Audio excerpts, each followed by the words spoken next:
Pastor de Hermas. Trechos das Visões. Esta obra foi escrita em meados do segundo século por Hermas, entre 142 e 155 d.C. Foi um dos escritos mais considerados da antiguidade cristã, por muito tempo, tida como inspirada. Inclusive alguns a colocavam no cânon da NT. As frequentes referências que se encontram dele em várias obras do período patrístico, demonstram a alta estima em que era tida. A obra era muito usada no cristianismo primitivo para instruir aqueles que acabavam de entrar na igreja e queriam ser instruído na piedade, como podemos comprovar no início do século IV no testemunho de Eusébio. Após larga difusão, especialmente, no Oriente, nas igrejas gregas, inspirado para uns, apenas útil para todos e até mesmo recusado por outros, o pastor foi, definitivamente, colocado entre os apócrifos após o Concílio Ecumênico de Hipona em 393, onde a igreja definiu o catálogo bíblico. Trata-se de uma obra longa, com 114 capítulos dispostos em 3 partes, 5 visões, 12 mandamentos e 10 parábolas. A preocupação central de Hermas não é doutrinário-dogmática, mas moral. Seu argumento principal é a necessidade de penitência indo ao encontro da misericórdia divina. O leitor notará que o conceito de penitência, isto é, meios de santificação do homem, corresponde aos sacramentos da igreja. A eclesiologia em Hermas domina a ideia de que a igreja é uma instituição necessária para a salvação. Quanto a Cristo, Hermas não emprega nenhuma vez, ao longo de sua obra, os termos Jesus Cristo, ou Logos. Chama-o de Salvador, Filho de Deus e Senhor. A cristologia de Hermas suscitou dificuldades, pois segundo sua obra, há 2 pessoas em Deus, Deus Pai, Deus Espírito Filho. Visões. Primeira visão. Capítulo 1. Meu Senhor me havia levado a Roma para me vender a uma certa rosa. Vários anos depois, a revi e comecei a amá-la como irmã. Algum tempo depois, eu a vi tomando banho no Tibre, lhe estendi a mão e ajudei a sair do rio. Olhando sua beleza, pensava comigo mesmo, eu seria muito feliz se tivesse mulher com essa beleza e caráter. Era a única coisa que eu pensava, sem ir além disso. Passado algum tempo, dirigindo-me para Cumas, refletia como são grandes, marcantes e poderosas as obras de Deus. Durante a viagem dormi. Então o Espírito me arrebatou e me conduziu através de um caminho impraticável, por onde ninguém podia andar. O lugar era escarpado, todo cortado por águas. Atravessei o rio que aí havia e, chegando à planície, me ajoelhei e comecei a rezar a Deus, confessando-lhe meus pecados. Durante minha oração, o céu se abriu e vi aquela mulher que havia desejado. Do céu, ela me saudou: bom dia, Hermas. Olhei para ele e falei: Senhora, que fazes aí? Ela me respondeu: fui transportada para denunciar ao Senhor os teus pecados. Eu disse: então, agora és a minha acusadora? Ela respondeu: não. Ouve as palavras que te vou dizer. Deus, que habita nos céus, que do nada criou os seres, que os multiplicou e os fez crescer em vista da sua santa igreja, está irritado contigo, porque cometeste falta contra mim. Então eu lhe respondi nestes termos: cometi falta contra ti? Em que lugar e quando, alguma vez te dirigi palavra desonrosa? Por acaso, não te considerei sempre como deusa? Por acaso, não te tratei sempre como irmã? Mulher, por que me acusas falsamente de maldade e impureza? Sorrindo, ela me disse: o desejo da maldade entrou no teu coração. Não te parece que, para um homem justo, é prejudicial ter no coração o desejo da maldade? É falta, e grande, porque o homem justo tem pensamentos justos. E mediante esses pensamentos justos que ele aumenta a sua glória nos seus e faz que o Senhor lhe seja indulgente para com todos os seus atos. Aqueles, porém, que são maus no coração, só atraem para si morte e prisão, sobretudo aqueles que passam esta vida se vangloriando de suas riquezas e não se interessam pelos bens futuros. As almas deles se arrependerão, daqueles que, não tendo esperança, se desesperaram de si mesmos e da própria vida. Quanto a ti, reza a Deus. Ele curará teus pecados e os pecados de toda a tua família e de todos os santos. Capítulo 2. Quando ela terminou de dizer essas palavras, os céus se fecharam e eu fiquei tremendo e triste. Dizia a mim mesmo: se o pecado está escrito contra mim, como poderei alcançar a salvação? Como aplacarei a Deus pelos meus pecados realmente cometidos? Com que palavras pedirei ao Senhor que me seja favorável? Essas eram minhas reflexões e hesitações, quando eu vi diante de mim uma poltrona forrada de lã branca como neve, e grande. Então surgiu uma senhora idosa, com vestes resplandecentes, e um livro nas mãos. Ela sentou-se e me saudou. Bom dia, Hermas. Triste, respondi chorando. Bom dia, senhora. Ela então me disse, por que essa de tristeza, Hermas? Tu, que és paciente, calmo e sempre sorridente, por que estás abatido dessa maneira e sem alegria? Eu respondi, é porque uma excelente mulher diz que cometi contra ela uma falta.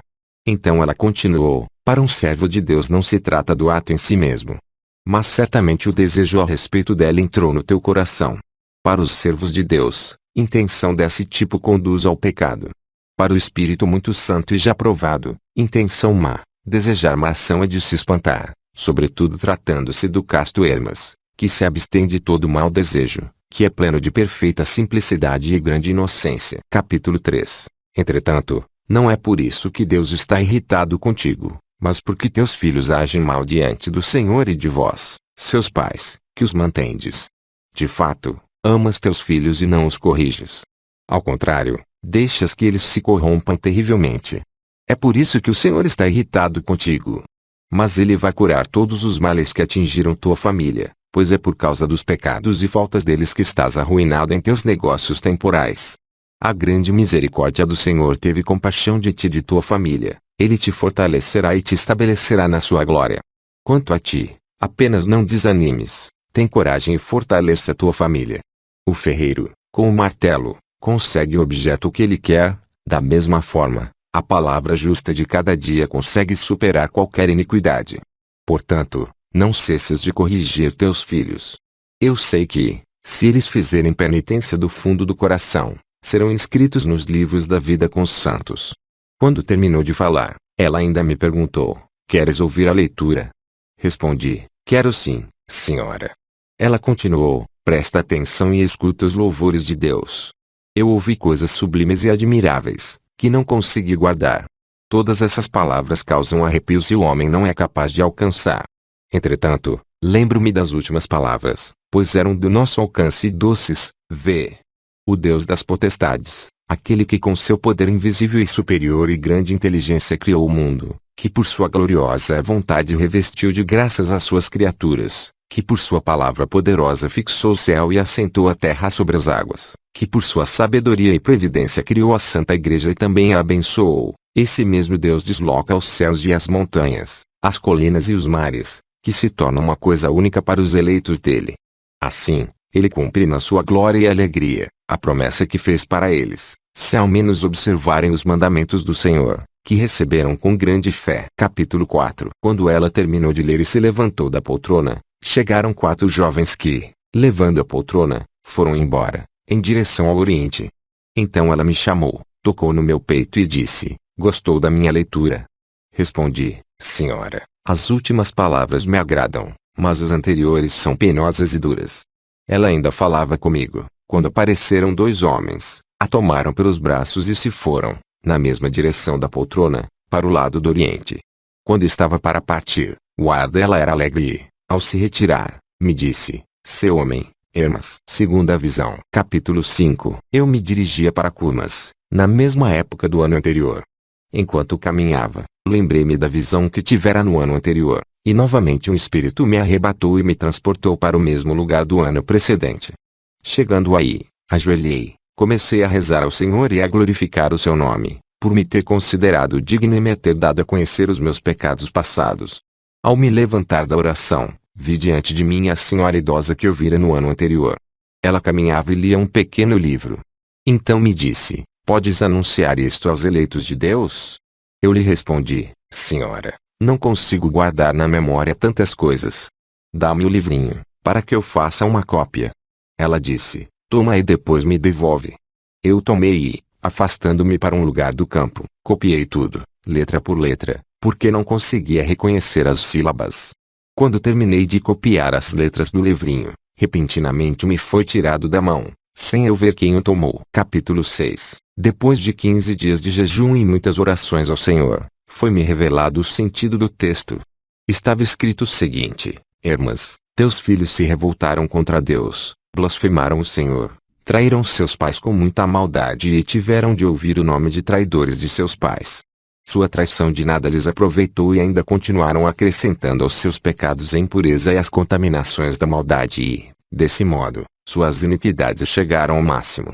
Transmite essas palavras a todos os teus filhos e à tua esposa, que doravante deve ser como tua irmã. Ela não domina a língua com a qual pratica o mal, porém, ouvindo essas palavras ela a dominará e alcançará misericórdia. Depois que tiveres dado a conhecer essas palavras que o Senhor me ordenou revelar-te, todos os pecados passados serão perdoados a eles, bem como a todos os santos que pecaram até hoje, se fizerem penitência de todo o coração e se afastarem de seus corações as dúvidas. O Senhor jurou por sua glória e respeito de seus eleitos, se depois deste dia, fixado como limite, ainda se cometer um só pecado, eles não obterão a salvação, pois a penitência para os justos tem limite. Terminaram os dias de penitência para todos os santos. Contudo, para os pagãos, a penitência pode ser feita até o último dia. Dize, portanto, aos chefes da igreja que endireitem seus caminhos na justiça, a fim de receberem plenamente, com grande glória, o que lhes foi prometido.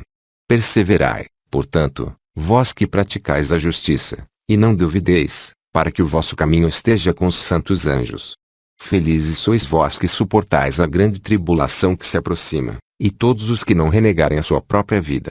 Porque o Senhor jurou por seu Filho, aqueles que renegarem o seu Senhor, perderão sua própria vida, como também aqueles que estão dispostos a renegá-lo nos dias futuros. Quanto àqueles que o renegaram antes, o Senhor, em sua grande misericórdia, tornou-se propício para eles. Capítulo 7. Quanto a ti, Hermas, não tenhas rancor contra teus filhos, nem abandones tua irmã. E assim, eles serão purificados dos pecados que cometeram. Se tu não lhes guardares rancor, eles receberão educação correta. O rancor provoca a morte. Quanto a ti, Hermas, sofreste grandes tribulações pessoais por causa das faltas de tua família, porque não cuidavas dela. Tu a negligenciaste, envolvendo-se ela em teus maus negócios. O que te salva, porém, é não teres abandonado o Deus vivo, assim como a tua simplicidade e a tua grande continência. Isso te salva, contanto que perseveres, e salva também todos aqueles que agem assim e andam no caminho da inocência e da simplicidade. Esses dominarão todo o mal e permanecerão firmes até a vida eterna. Felizes todos aqueles que praticam a justiça, jamais perecerão. Dize a Máximo, eis que chega a tribulação. Se te parece bem, renega de novo. O Senhor está próximo daqueles que fazem penitência, como está escrito no livro de Eldade e Medate, que profetizaram para o povo no deserto. Capítulo 8. Irmãos, quando eu dormia, tive uma revelação.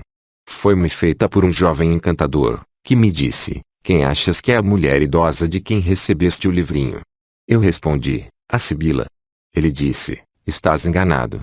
Não é ela. Eu lhe perguntei, quem é então? Ele me respondeu, e a igreja?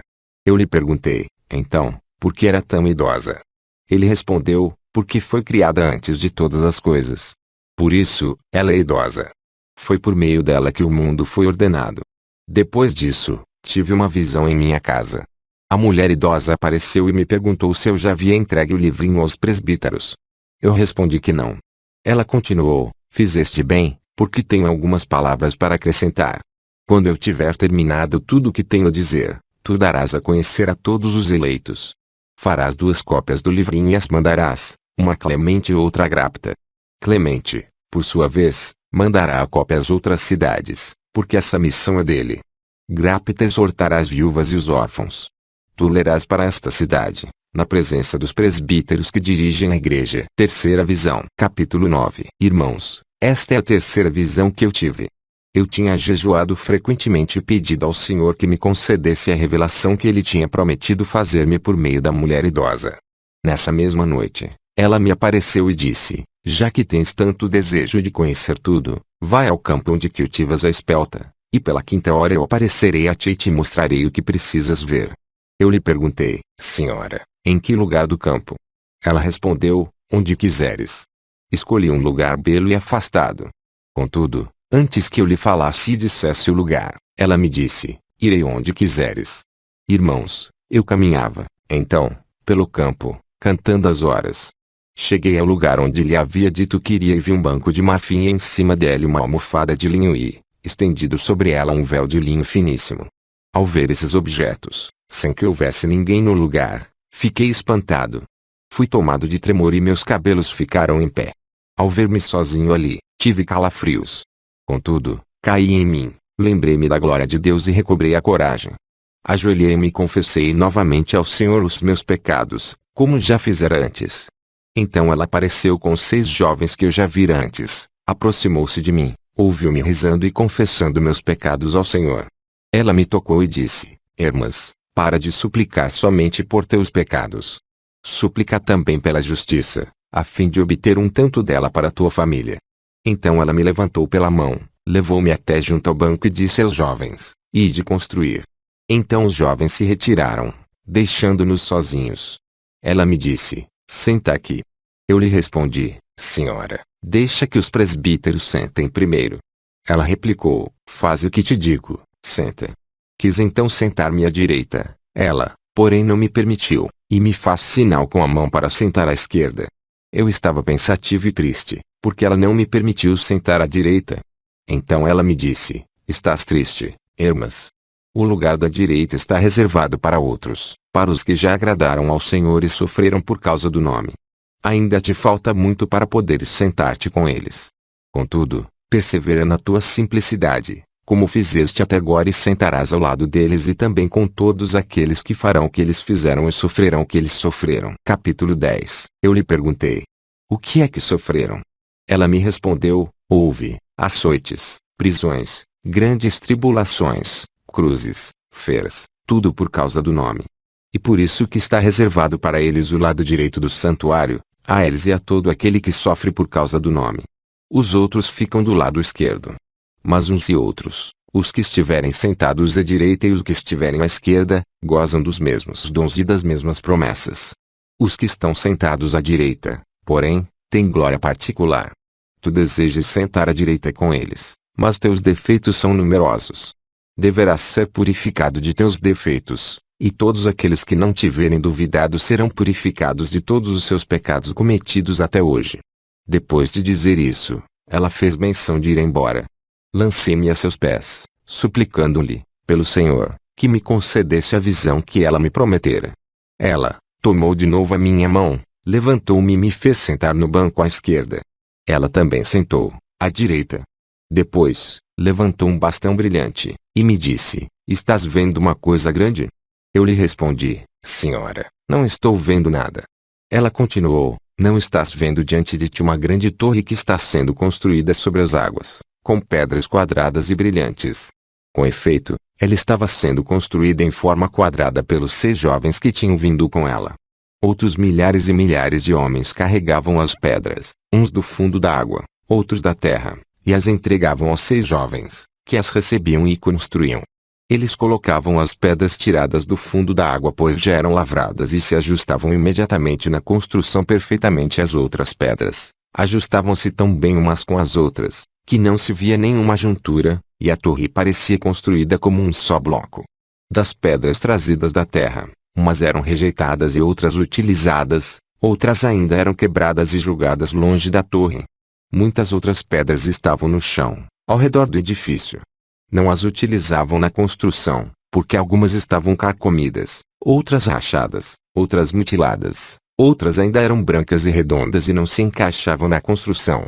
Eu via também outras pedras jogadas longe da torre, caindo no caminho e, sem parar, rolando para lugares inacessíveis. Outras caíam no fogo e queimavam, e outras ainda caíam perto da água, mas não conseguiam rolar para dentro da água, embora desejassem rolar e entrar na água. Capítulo 11. Depois de me ter mostrado tudo isso, ela quis ir embora.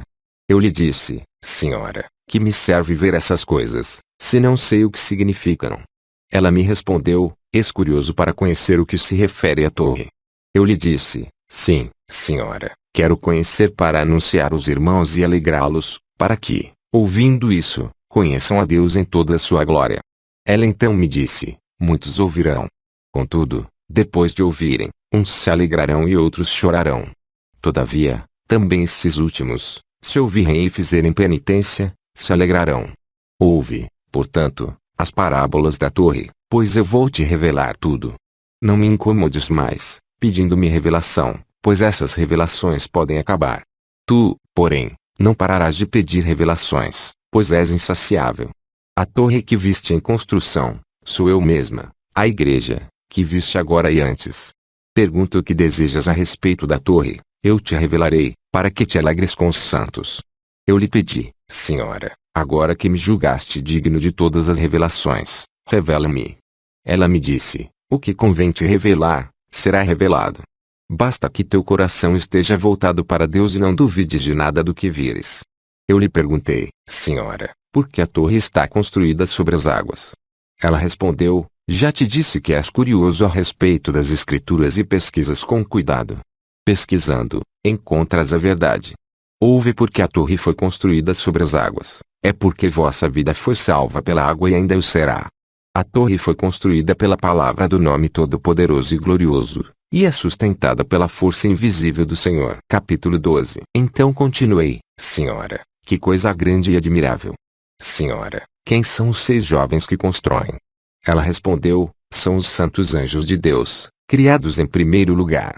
O Senhor confiou-lhes toda a sua criação, para desenvolvê-la, construí-la e governá-la. É por meio deles que a construção da torre será terminada. Perguntei, e quem são os que carregam as pedras? Ela respondeu, também eles são anjos de Deus, mas os 6 primeiros são superiores a eles. Quando a construção da torre estiver terminada, eles se alegrarão todos juntos ao redor dela, e glorificarão o ser, por ela ter sido terminada. Eu lhe perguntei, Senhora, eu gostaria de conhecer o destino das pedras e qual o significado de cada uma delas. Ela me respondeu, tu não és mais digno que os outros para que isso te seja revelado. Outros estão antes de ti são melhores. É a eles que essas visões deveriam ser reveladas.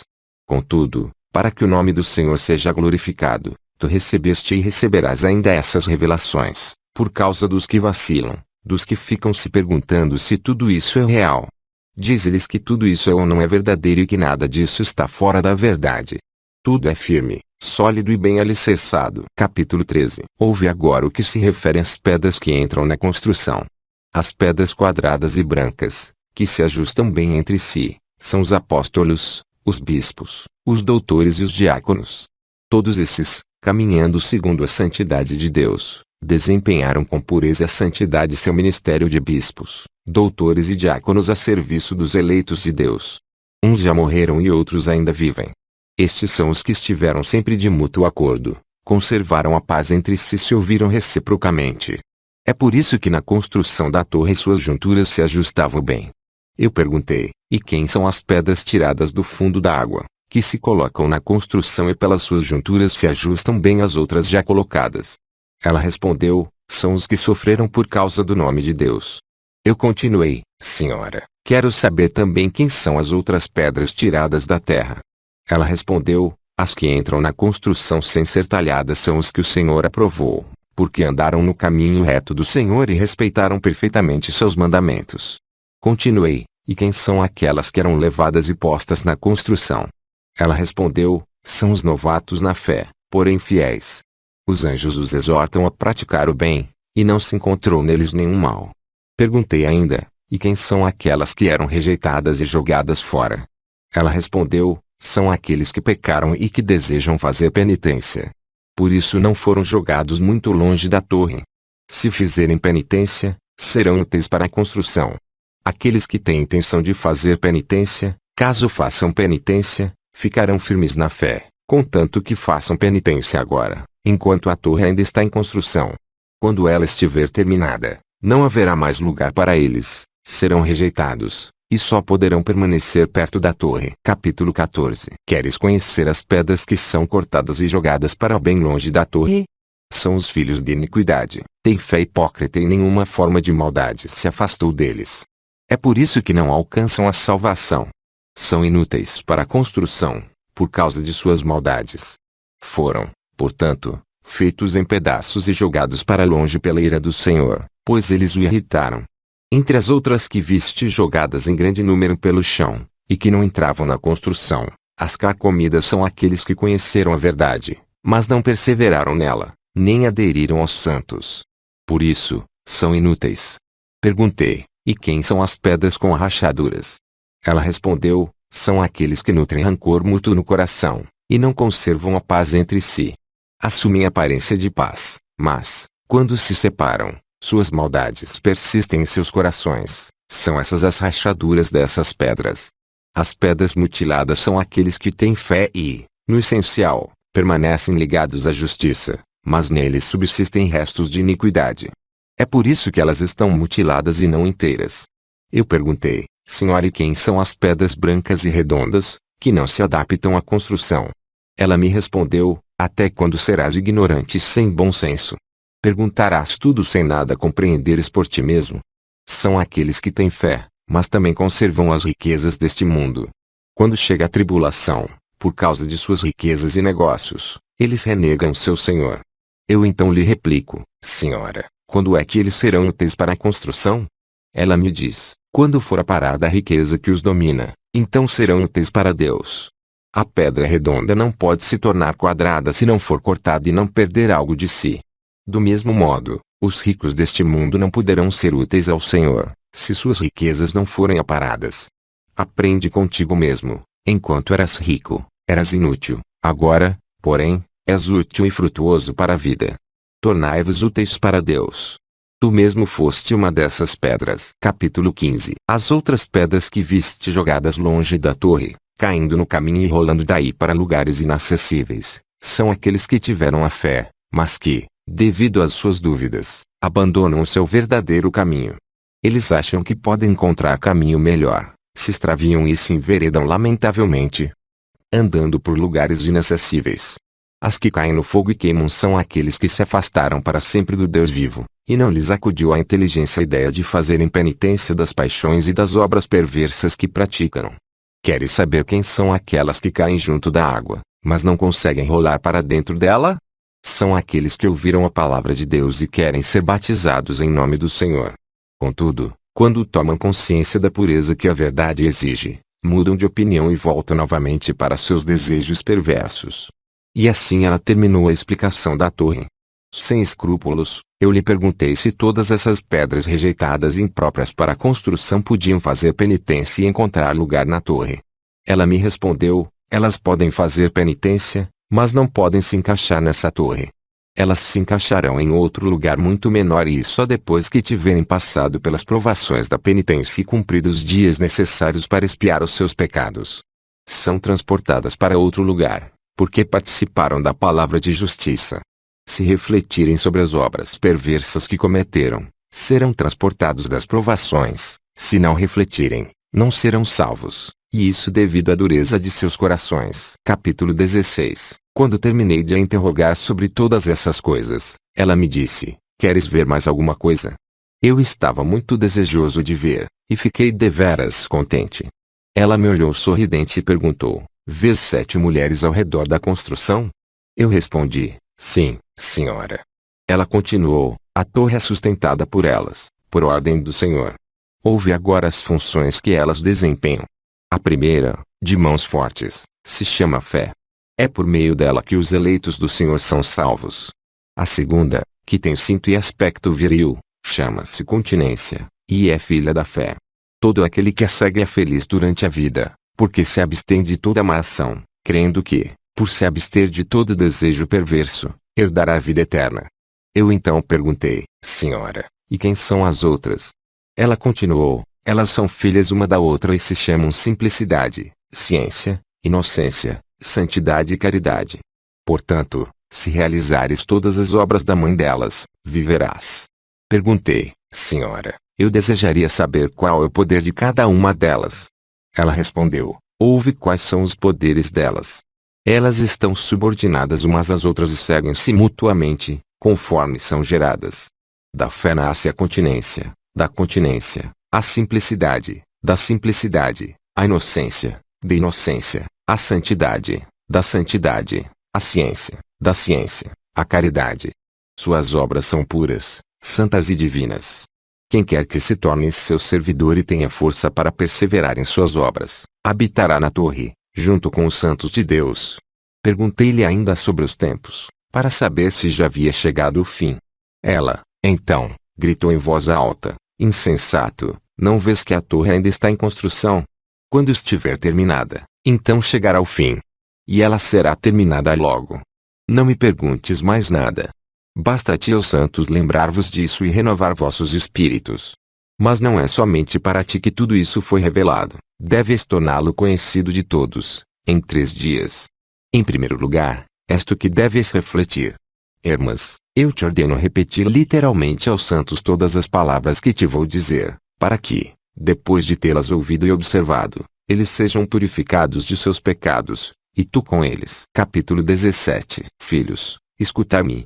Eu vos criei com toda simplicidade, inocência e santidade, pela misericórdia do Senhor, o qual, gota a gota, fez cair sobre vós a justiça, para vos justificar e vos santificar de toda maldade e perversidade. Vós, porém, não quereis corrigir-vos de vossa maldade. Agora, portanto, escutai-me. Vivei em paz uns com os outros, cuidai uns dos outros e socorrei-vos mutuamente. Não vos aposseis, somente para vós, dos bens que Deus criou em abundância, mas reparti também com os necessitados. Alguns, de fato, pelo excesso no comer, acabam por enfraquecer o corpo e minar a saúde. Outros, que não têm o que comer, veem a saúde arruinada pela insuficiência de alimentos e o corpo se arruína. Essa intemperança é danosa para vós que possuís e não repartis com os necessitados. Vede o julgamento que está para vir. Vós que tendes muito, procurai os que têm fome, enquanto a torre não estiver terminada, porque, depois de terminada, ainda que quisesseis fazer o bem, não teríeis mais ocasião. Atenção, portanto, vós que vos orgulhais de vossas riquezas, para que os necessitados não gemam e o gemido deles chegue até o Senhor, e sejais excluídos, junto com vossos bens, fora da porta da torre. Eu me dirijo agora aos chefes da igreja e àqueles que ocupam os primeiros lugares. Não vos torneis semelhantes aos envenenadores. Eles levam seus venenos em frascos. Vós tendes vossa poção e veneno no coração. Estais endurecidos, recusais purificar vossos corações para temperar, com o coração puro, vosso pensamento na unidade, a fim de obter a misericórdia do grande Rei.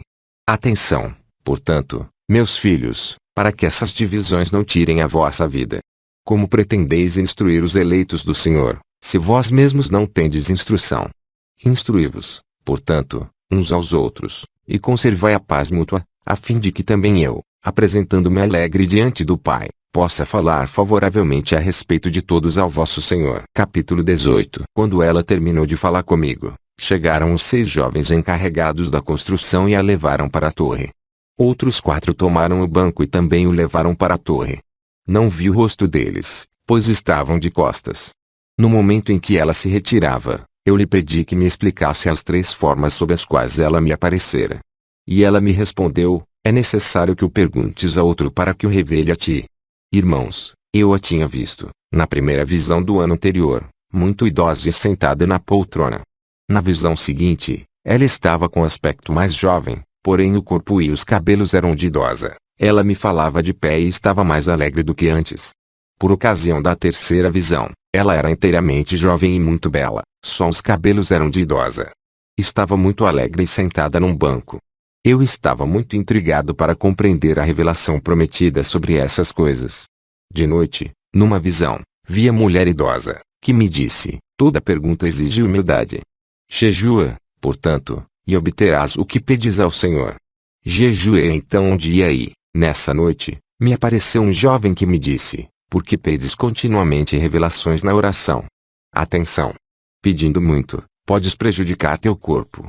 Bastam para ti essas revelações. És capaz de suportar revelações mais fortes do que aquelas que já tiveste. Eu lhe respondi: Senhor, peço apenas a respeito das 3 formas da mulher idosa, para que a revelação fique completa. Ele me respondeu: até quando sereis insensatos? O que vos torna insensatos é duvidar e não voltar o vosso coração para o Senhor. Eu lhe respondi novamente: é justamente por teu meio, Senhor, que conhecemos essas coisas. Capítulo 19. Ele me disse: escuta o que estás procurando sobre as formas. Porque na primeira vez ela te apareceu idosa e sentada numa poltrona. Porque vosso espírito estava envelhecido, murcho e sem força, por causa de vossa fraqueza e dúvidas. Os velhos, por não terem mais esperança de rejuvenescer, não esperam outra coisa senão a morte. Da mesma forma, enfraquecidos pelos negócios do mundo, vos tendes deixado levar pelo abatimento e não entregastes ao Senhor as vossas preocupações. Vosso coração se despedaçou e envelhecestes em meio às tristezas. Eu disse: Senhor, eu desejaria saber por que ela estava sentada numa poltrona. Ele respondeu: porque toda pessoa fraca, por causa da fraqueza, é obrigada a sentar para reconfortar seu corpo débil. Esse é o sentido geral da primeira visão. Capítulo 20. Na segunda visão, tu a viste de pé, com aspecto mais jovem e mais alegre do que antes, mas com o corpo e os cabelos de idosa. Escuta a seguinte comparação: um idoso desesperançado por causa de sua fraqueza e miséria, não espera mais nada, senão o último dia da sua vida. Caso, imprevistamente, lhe seja deixado uma herança, ao saber disso, ele levanta, alegra-se e recobra as forças. Ele não permanece deitado, mas põe-se de pé, e seu espírito, que estava consumido por seus sofrimentos anteriores, rejuvenesce, não fica sempre sentado, mas age virilmente. Igualmente acontece convosco, depois de ouvir a revelação que o Senhor vos fez. Ele teve compaixão de vós, vosso espírito rejuvenesceu e vós deixastes a fraqueza. A força voltou para vós e vos fortalecestes na fé. Vendo vossa força, o Senhor se alegrou e, por isso, vos mostrou a construção da torre. Ele ainda vos fará outras revelações, se de todo o coração estabelecerdes a paz entre vós. Capítulo 21. Na terceira visão, tu a viste mais jovem, bela, alegre, de aspecto encantador. E como pessoa triste que recebe boa notícia, imediatamente esquece suas tristezas anteriores. Ela só pensa nessa notícia que ouviu, retoma forças para o bem e, pela alegria que experimenta, seu espírito rejuvenesce. O mesmo acontece convosco, ao ver esses bens, vosso espírito rejuvenesceu. Tu a viste sentada no banco, em posição estável, pois o banco tem 4 pés e se mantém firme. O mundo também é sustentado por 4 elementos. Aqueles que fizerem penitência serão completamente rejuvenescidos e firmes, ao menos aqueles que tiverem feito penitência de todo o coração. Tu recebeste, assim, toda a revelação. Doravante, não peças mais nenhuma revelação. Se tiveres necessidade, a receberás. Quarta visão. Capítulo 22. Irmãos, esta é a visão que tive 20 dias depois da última, prefigurando a tribulação que se aproxima. Eu caminhava pela via Campana para o meu campo, situado a uns 10 estádios da via pública. O lugar é de fácil acesso. Caminhando sozinho, pedi ao Senhor que completasse as revelações e as visões que me enviou por meio de sua santa igreja, a fim de me fortalecer e conceder a conversão aos seus servos que tropeçaram. Desse modo, seu nome sublime e glorioso será glorificado, pois ele julgou-me digno de me mostrar suas maravilhas. Eu o glorificava e lhe dava graças, quando um ruído de vozes me respondeu: não duvides, Hermas. Comecei então a refletir e disse a mim mesmo: que razões teria eu para duvidar, eu que sou assim sustentado pelo Senhor e que vi essas maravilhas? Avancei um pouco, irmãos, e então vi uma nuvem de poeira que se levantava até o céu, e perguntei: será algum rebanho que se aproxime e levanta a poeira? A nuvem estava mais ou menos a um estádio de mim. Mas ela aumentava cada vez mais e eu suspeitei que fosse algo divino. Nesse momento, o sol brilhou um pouco, e então pude ver uma fera enorme, parecida com a baleia. E da sua boca saíam gafanhotos de fogo. A fera tinha cerca de 100 pés de comprimento, e sua cabeça era do tamanho de um barril. Comecei a chorar e a pedir ao Senhor que me livrasse do monstro. Lembrei-me da palavra que tinha ouvido: não duvides, Hermas. Então, irmãos, revesti-me da fé em Deus, lembrei-me de seu ensinamento sublime e, num arroubo de coragem, me expus diante da fera. Ela avançava com grande estrépito, capaz de destruir uma cidade. Aproximei-me, e a enorme baleia se estendeu pelo chão, apenas pondo para fora a língua. Ela não fez nenhum outro movimento, até que passei por ela. A fera tinha 4 cores na cabeça: preto, avermelhado de fogo e sangue, dourado e branco. Capítulo 23. Eu ultrapassara a fera, e continuei uns a 30 pés, quando veio ao meu encontro uma jovem adornada, como se estivesse saindo do quarto nupcial, toda vestida de branco, com sandálias brancas, coberta até a fronte, com mitra cobrindo a cabeça. Seus cabelos eram brancos. Pelas visões anteriores, reconheci que era a igreja, e fiquei muito contente. Ela me saudou, dizendo: bom dia, homem. Eu lhe respondi com a mesma saudação: bom dia, senhora. Ela me perguntou: não encontraste nada? Eu lhe respondi: senhora, encontrei uma fera tão grande, que seria capaz de aniquilar povos. Mas, pelo poder e misericórdia do Senhor, consegui escapar dela. Então me disse: tiveste a felicidade de escapar, porque entregaste tua preocupação a Deus, abriste teu coração ao Senhor, acreditando que não poderias ser salvo de outro modo, senão pelo seu nome grande e glorioso. Por isso, o Senhor enviou o seu anjo, aquele que está à frente das feras selvagens, cujo nome é Tegri. Ele fechou a boca da fera, a fim de evitar que ela te devorasse. Por tua fé, escapaste de grande tribulação, pois a visão de tão grande fera não te fez duvidar. Portanto, agora vai, e explica as grandezas do Senhor aos seus eleitos. Dize-lhes que essa fera é a prefiguração da grande tribulação que está para chegar. Se vos preparardes e de todo o coração fizerdes penitência diante do Senhor, podereis escapar da tribulação. É preciso, porém, que vosso coração se tome puro e irrepreensível, e que servais irrepreensivelmente ao Senhor pelo resto de vossos dias. Entregai ao Senhor as vossas preocupações, e Ele as resolverá. Crede no Senhor que tudo pode, vós que duvidais. Ele desvia sua ira de vós e envia flagelos para vós que duvidais. Ai daqueles que ouvirem essas palavras e não as aceitarem. Seria melhor para eles não ter nascido. Capítulo 24. Perguntei-lhe então sobre as 4 cores que a fera tinha na cabeça. Ela me respondeu: estás novamente curioso a respeito dessas coisas. Eu lhe disse: sim, senhora. Dá-me a conhecer o que significa isso. Ela disse: escuta. A cor negra é este mundo em que habitais. O avermelhado de fogo e sangue quer dizer que este mundo deverá perecer pelo fogo e pelo sangue. A parte dourada sois vós, que fugistes deste mundo. Com efeito, o ouro é provado pelo fogo e se torna útil. Da mesma forma, vós que habitais no mundo sois provados. Vós que perseverais e resistis à prova do fogo, sereis purificados. Assim como o ouro deixa sua escória, vós também deixareis toda a tristeza e angústia, e sereis purificados e úteis para a construção da torre. A parte branca é o mundo que se aproxima, onde habitarão os eleitos de Deus, pois os eleitos de Deus para a vida eterna serão puros e sem mancha. Quanto a ti, não cesses de falar aos santos. Tendes a prefiguração da grande tribulação que se aproxima. Se quiserdes, porém, ela não será nada. Lembrai-vos do que foi escrito antes. Tendo dito isso, ela foi embora, e eu não vi por onde se foi.